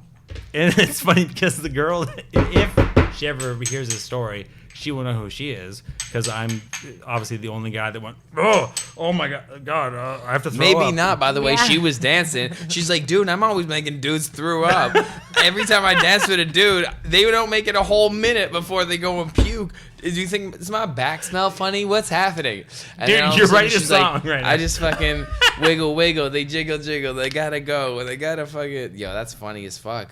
Anyways, yeah. So, I remember that. So, I remember a booty so I ran to the dancing on bathroom me before I knew about that stimulation, and I was like, whoa. Yeah. Oh no, I knew about stimulation, and then when it happened, I was just like, I got this. I mean, fuck. But I'm like, she'll be focused on my glowing white face, 'cause Oh, this is when you had all the dry, flaky skin. yeah. So like with no black lights. So every You had time fish scale. every time the Limp Bizkit song like didn't hit the peak, and the black lights calmed down, my face looked normal. But I was still fat as fuck. Anyways, yeah. So I busted a nut, ran to the bathroom, and got to the bathroom, and then was like, oh my God, there's cum everywhere.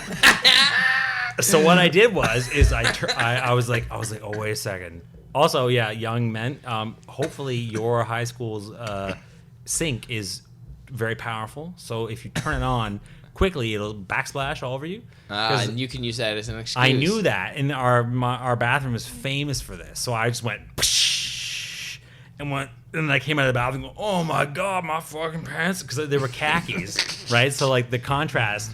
Right, so I'm like, man. oh my God, my pants are ruined. I can't dance anymore because if I went back into the auditorium, the black light might, even though you need luminol to technically make it. My guy looks like a messy Best Buy employee having to but- go home because he spilled his soup So- at lunch. Yeah, at the time, I didn't know that you need like cum just doesn't glow with black lights, right?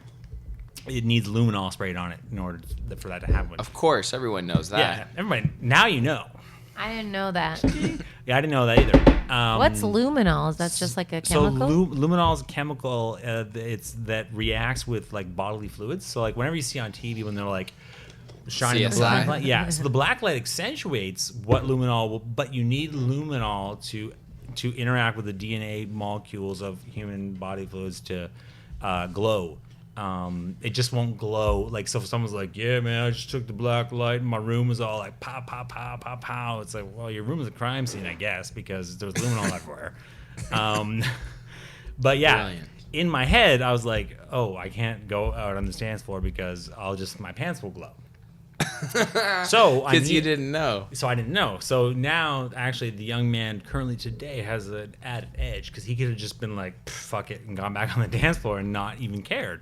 And just been like, I got water in my pants, whatever.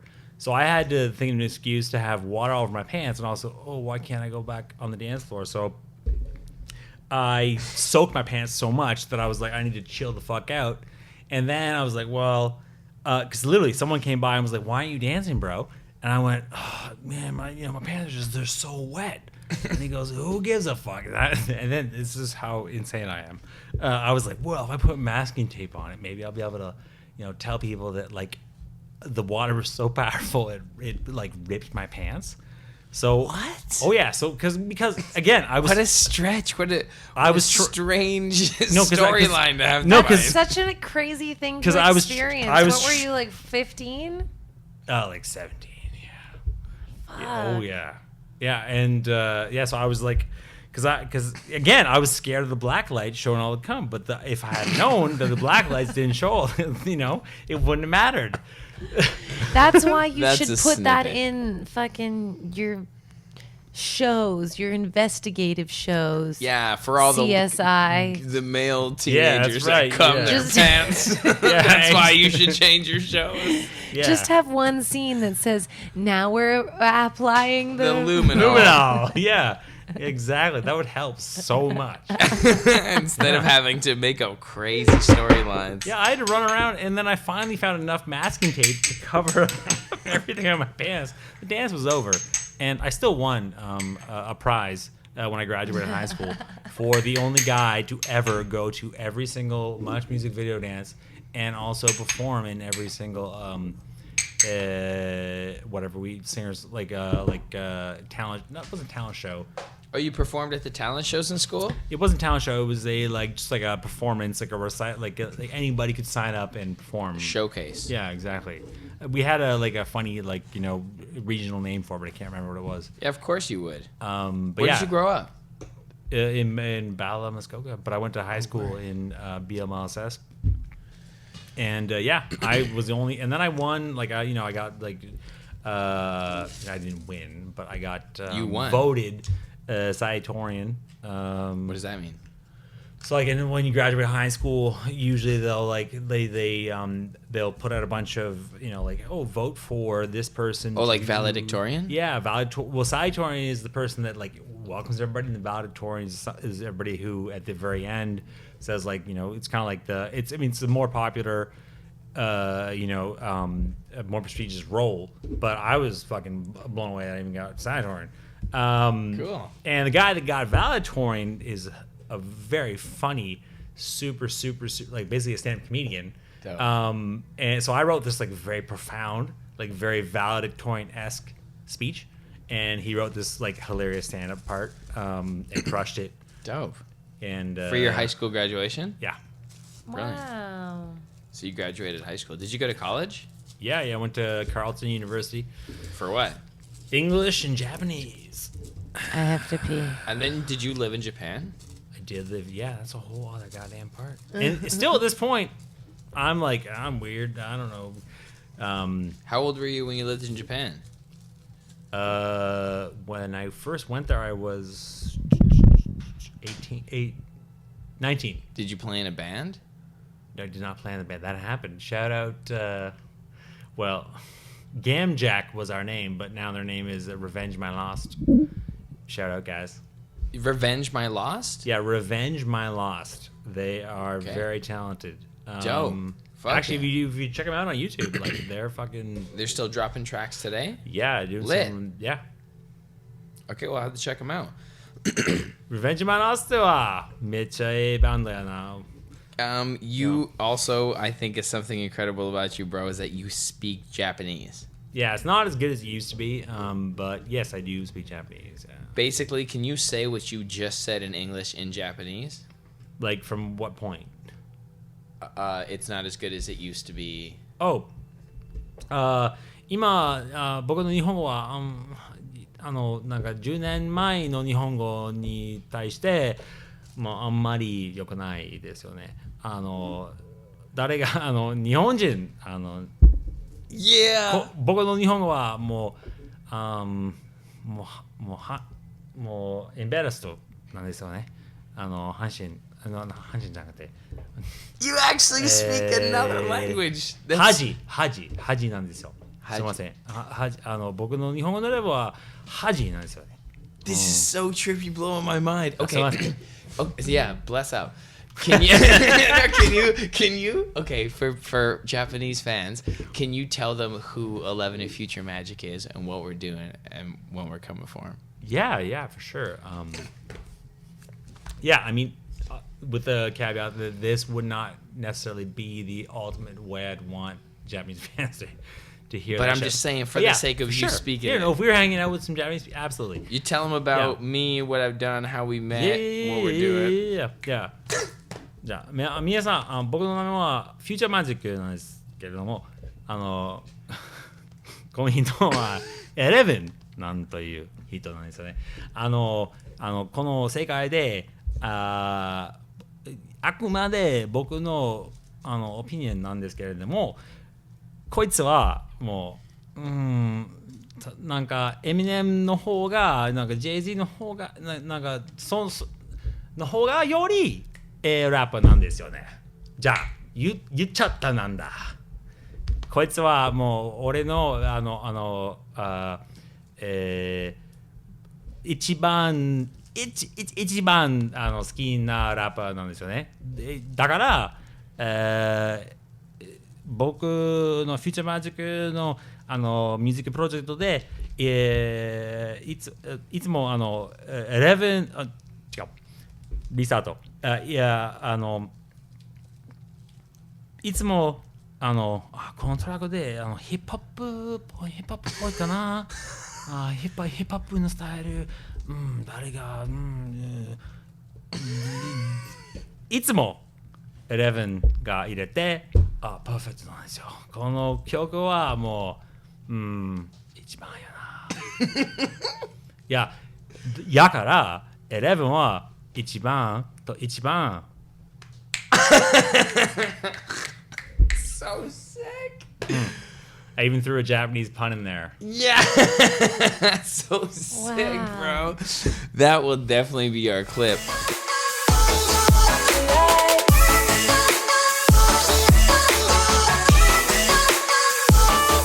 It's fine. Yo, we're back after a little, the batteries died. Dude, that blew my fucking mind. You just spoke Japanese. You just shifted gears on us. It was really nice to listen to. It was so nice to listen to. And you speak it with like full, like... Yeah, my accent, it's actually really good. Yeah, dude, you really dive into it. It's so beautiful to see it spoken And I don't know way. why. How long did you live there for? I lived there for 5 years. No, 4. I guess grand total like 4 years-ish. Did you... Yeah, I went there for a couple of weeks and then went to school there for a year and then moved back there for like 3. Yeah, I guess grand total like 4 something. Wow. Yeah, you went to the grocery stores. You talked to the people. You were in a relationship with a Japanese girl, yeah? Yeah. Amazing Japanese girl.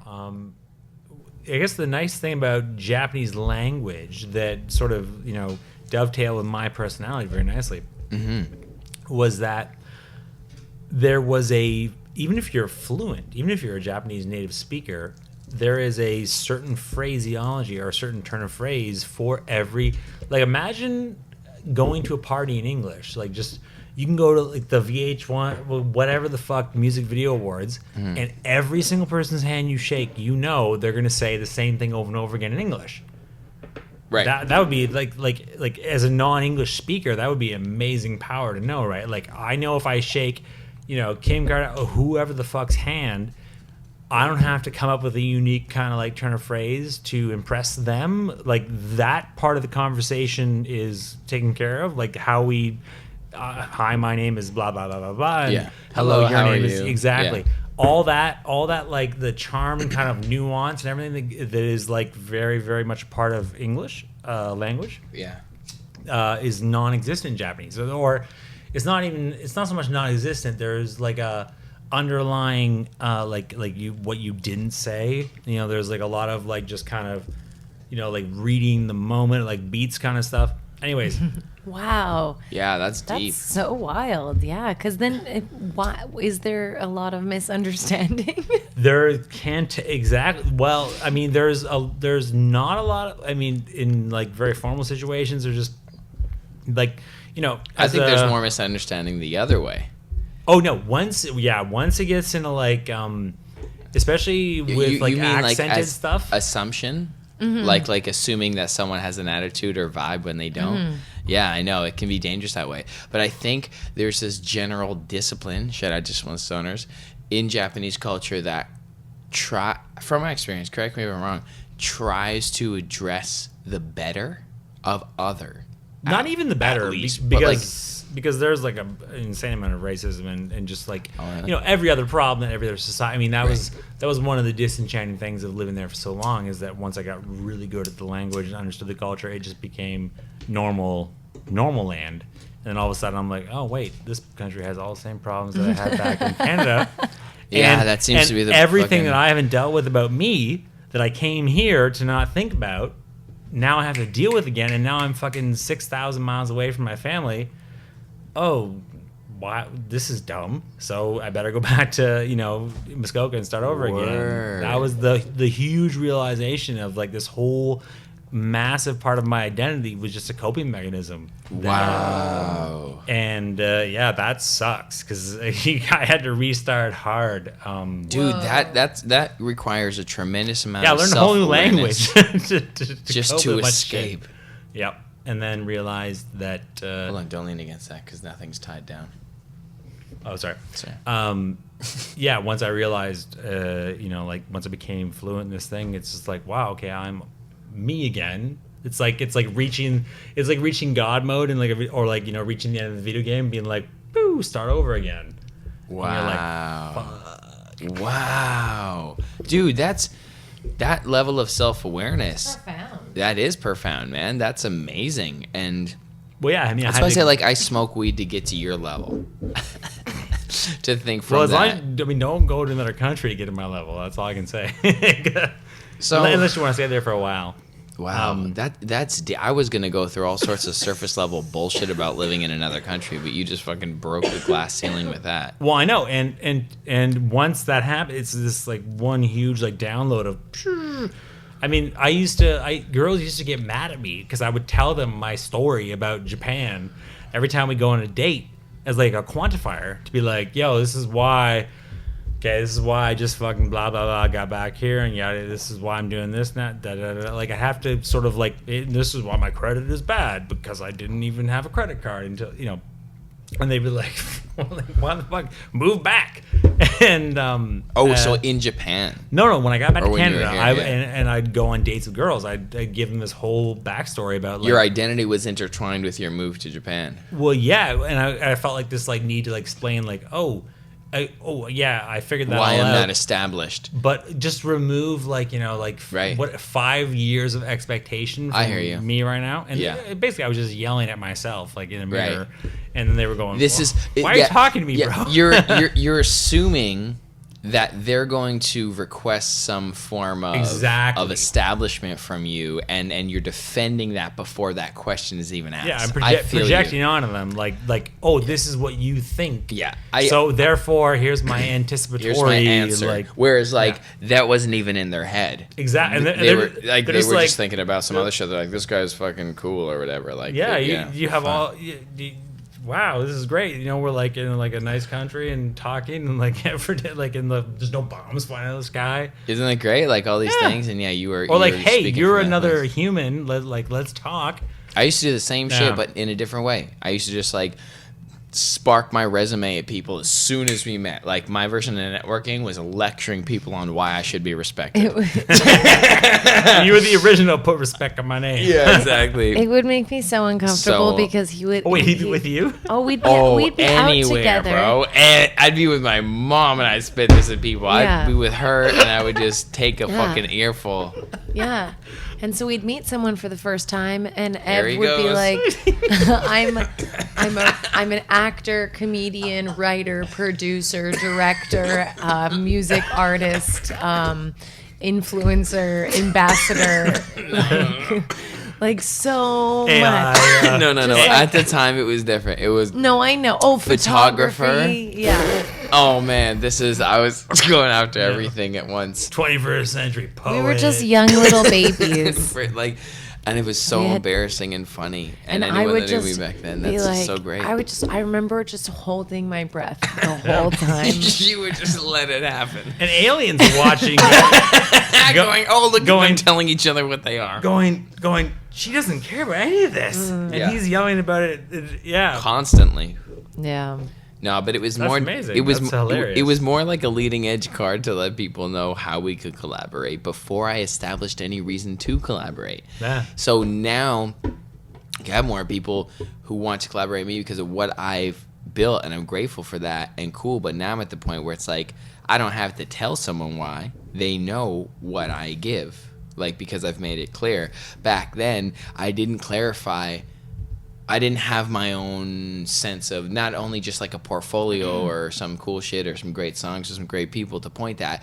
I didn't have that actual identity to back it up, but I wanted to be. So I waved the flag like I was. And a business card, you can't just, I mean, you can give someone a business card with something to do with like traditional business. Be like, hey, I own this thing. Or Company, I'm- exactly. Or this service, or yeah. Because it denotes that you've spent X amount of years, or even like just a basic, like, here, I have a PhD in like this degree. And I go, Investment. okay, Even he's got branding this- dollars. Yeah, exactly. So if you've just invested in the same amount of time As an artist as or an a artist, photographer or whatever, it's very hard to, yeah, you haven't got any recognition yet. And of I- course, yeah, you have no other means of being like, especially like back when like.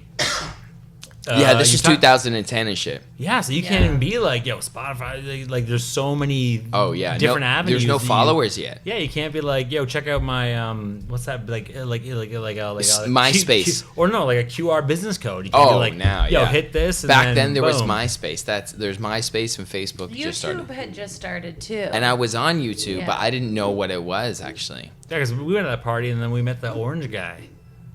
I invited you to Bufferfest, dude, and you fucking made it into the top floor because you're a G like that. And we drank at the all hours free open bar fucking party Black Label With the in Toronto Talking with the Orange? original viral dude with the Talking Orange. Yeah. And like just because Bufferfest, which by the way, a lot of people have said that like through the pandemic they've either found meditation or Absolutely. cannabis or psilocybin, right? Like we were talking about. I'm saying like full circle here, like all through you sneaking into the awesome Bufferfest after party to hang out with the viral legends. Yeah. I pray for all of them that they've had the same sort of refocusing, especially through 2020, that like we got through these like plant medicine substances and like the Well, sometimes just being victims of circumstance, just like getting forced to focus in a certain way. But like, yeah, we've all I guess not victims, just like in harmony forced with that. participants. Yeah, exactly. of a certain circumstance that then you can.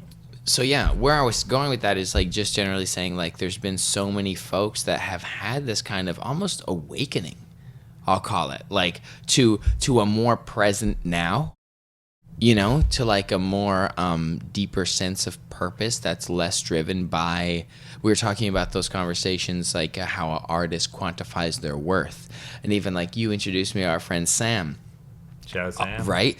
Angle King, what up, buddy? So good. Like greatest, like Makes me look way cooler. Than way I've fucking ever been. cooler. And like he has notoriety in terms of magazines he's worked with, like wouldn't know. very Like, impressive. You meet him, like he's just like Very super unassuming. chill. You're like, who did you shoot? He did like so like if you talk to him, you'll eventually get it out of him. Exactly. But like that's like such a real one in that way where he's not even like kind of basing his worth on your reaction. He's kind of just letting that work. Like he took dope photos of us before he told me that he shot for Now magazine or whatever. Exactly, like, but before he talked about that kind of presentatious thing that I used to do when I was 20, right? Yeah. It was like I had all that label, all that want, all that. Let me take up your time in the beginning.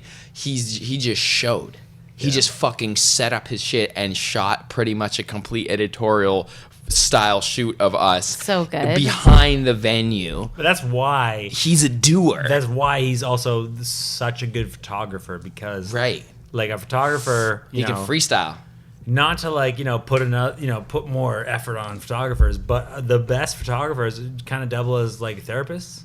He's there. Because He's there to be in the moment with you. Like my first meeting with Sam was back. I'm not gonna give the date because I don't want to give anybody away, but I had to do I had to basically add to my portfolio, and so my agent was like, "Hey, we're gonna book this guy. We're gonna do this shoot, get a bunch of clothes, blah blah blah blah blah. We're gonna do these looks, yada yada yada." I'm like, "Great, this is amazing." It was like the end of summertime, and Great time to shoot. Very yeah, sexy exactly, weather. yeah. And so set it up, let's go, and then it was on this date. And like the day before, or like a couple days before, the girl I was seeing for a very long time broke up with me, and then I just went through just a whole bunch of bad things happened. So I told my agent, I'm like, I can't. I'm like, I just got fucking like just dumped. I'm like, there's no way, unless you want to do like a emo poster boy like fucking photo shoot. There's no way I can do this. And she's like, just go. Meet Sam, I guarantee. I'm like, all right, fine. And then I went there, and it's like, I mean, we've been friends now for however many years that I can't say because I don't want to, out anybody. But a very long time. And those photos, like, he was able to get a degree, in my very short career, like some like very honest and but still like nice looking, photographs. But the whole time, like, by the end of it, I was like, you know what, it's probably okay, and it was like a hopeful, kind of expression that he was. Long story short, he basically was my therapist for like a day, and it was very nice. He's such a kind soul. Yeah, and then so every time I've ever needed to do photos, I'm like, bro, can I come do And he's always he's amazing. Yeah. Yeah, such a nice cat. You are. We're gonna do forever our and- calendar with him. Yeah, honestly, Discipline Stoners, you just got that dropped on your fucking head tops. He's gonna shoot a calendar Sick. of us. Yeah, so we're gonna collaborate on. Because he shot the remember that at the gig, I used that photo of that like rock star shot for So Astounded, So that song good. I just dropped. Dude, my number one my new headshot for everything was he's like, oh yeah, by the way, I found this one. I was like, bro, do you have any more photos just like me by myself, like from the key at the base? He's like, oh wait, yeah, hold on, I found a couple. I don't know, these are like whatever. And I'm like, bro, yeah, now that's my like literally my headshot Profile for my everything, like every. That was I zoomed in on the one of the three of us, and that was mine for a while. And now it's his too. The topless one like that for So Astounded. Yeah, man. Shout out Sam. We still gotta have him on, bro. I'm so glad we had you on. Now we have this documented. Yeah, it's here. I'm so excited. Are you gonna do a reading or? Yeah, I should. Okay. So, if you've ever seen an episode before, Ev chooses a book, and then he'll request you to choose what page number he reads from. Yes. Oh. Please select a number between 1 and 365. Damn, 420 is not. 69. Hold on, you said 420? No, it's a 69. Okay. That's so funny. Because the 420 came first, but no. feel good about 60. No, but you said You know why? 365. You know why it's 69? Because as soon as I said 365, I thought about I should have said 369, and then you said 69. 69. Fucking weird. Wait, this is the beginning of a chapter? Yes. Yes. He knows. There you go. Think and Grow Rich, Napoleon Hill, Chapter 4, Autosuggestion, the medium for influencing the subconscious mind. Third step to riches. Autosuggestion is a term that applies to all suggestions and all self-administered stimuli that reach one's mind through the five senses. Stated in another way, autosuggestion is self-suggestion. It is the agency of communication between that part of the mind where conscious thought takes place and that which serves as the seat of action for the subconscious mind. Through the dominating thoughts one permits to remain in the conscious mind, whether these thoughts be negative or positive is immaterial. The principle of autosuggestion voluntarily reaches the subconscious mind and influences it with these thoughts.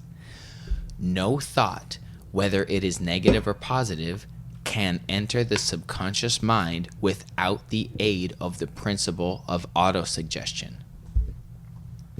Hell yeah. Hell yeah! Choose your affirmations wisely, bros and sisses and theys. I'm so excited for what our future holds with all these. It'll be magic. Future Magic, thank you so much for coming on the show. Do you want to leave the people with any final words? And also, where can we find you? Oh, fuck. Yeah, a lot of his songs. No, but actually, I have a website now at www.future. Is that too many dots or W's?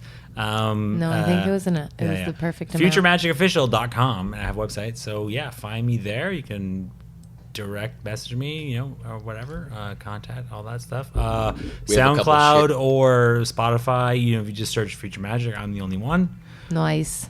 Yeah, thank you so much. And we will, the future is now. Embrace the magic.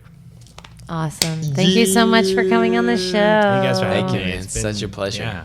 I don't think So we've had fun. anyone switch gears on us with languages like that. That was magical. Yeah, that might be the first. 日本のファンゾについてちょっと待ってまたね Subscribe, tell a friend, share this, check out our Patreon, hug your friends, fuck your neighbors. What? Okay, I love you guys. Bye. Bye. Discipline stoners. The gateway drug to mindfulness. Gateway drug to mindfulness. Let's roll one up and take a hit.